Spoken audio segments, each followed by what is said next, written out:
आप लोगों ने कबीरदास की साखियाँ पढ़ लिया है। इसके बाद पदावली शीर्षक से कबीरदास के कुछ शब्द संकलित हैं।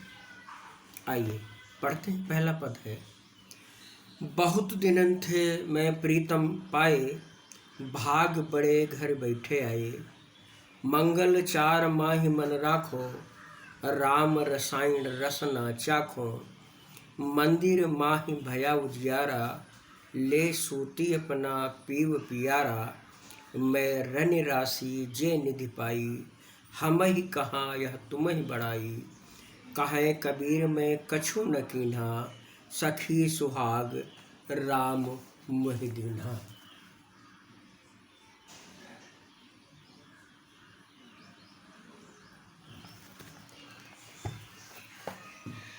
तो कबीरदास इस साखी के माध्यम से बताते हैं, एक भक्त के रूप में कहते हैं कि बहुत दिनों की साधना के बाद मुझे प्रीतम अर्थात परमात्मा से मिलने का सौभाग्य प्राप्त हुआ। मेरा बड़ा भाग्य है कि मुझे आसानी से घर बैठे ईश्वर के दर्शन हो गए। घर बैठे मिलना एक मुहावरा भी है। वे कहते हैं, अब मेरा मन अच्छे कार्यों में लगा हुआ है। मैं मंगलाचरण करता हूँ और ईश्वर के आनंद का रस चखता हूँ, प्राप्त करता हूँ। अब मेरा मंदिर घर अर्थात अब मेरा ऐसा शरीर रूपी जो घर है यह प्रकाशित हो गया है और इसमें मैं अपने प्रियतम यानी परमात्मा के साथ विहार कर रही हूँ। मैं तो झगड़ालू थी, रनिरासी का मतलब होता है झगड़ालू। मैं तो झगड़ालू थी। यह मेरा कोई विशेष कार्य नहीं है कि जो मेरे प्रयासों से ईश्वर के दर्शन हुए हैं। यह तो उन्होंने हमें सम्मान प्रदान किया और इसीलिए उन्होंने मुझे अपनाया है। कबीर कहते हैं कि मैंने तो कुछ नहीं किया, हे सखी ये मेरा सौभाग्य है कि ईश्वर ने आत्मा रूपी पत्नी को सुहाग यानी सौभाग्य प्रदान किया है। अगला पद है, संतो भाई आई रे ज्ञान की आंधी।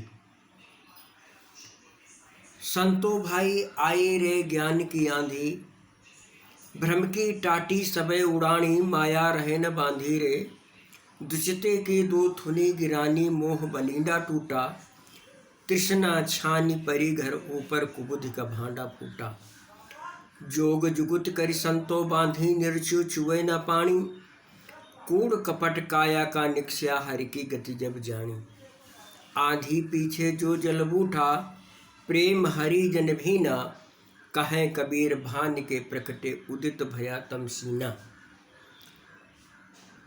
कबीर ज्ञान प्राप्ति की अवस्था के विषय में बताते हैं कि संतों जब ज्ञान रूपी आंधी आती है अर्थात ज्ञान की प्राप्ति होती है तो भ्रम रूपी टटिया उड़ जाती हैं और वो माया के कारण बंधी भी नहीं रह पाती। जो दुविधा की भावनाएं होती हैं वो जिनके ऊपर ये भ्रम टिका हुआ होता है, यह दोनों थूनी गिर जाती और जिस पर ये छप्पर टिका हुआ है वह मोह रूपी बलिंडा टूट जाता है।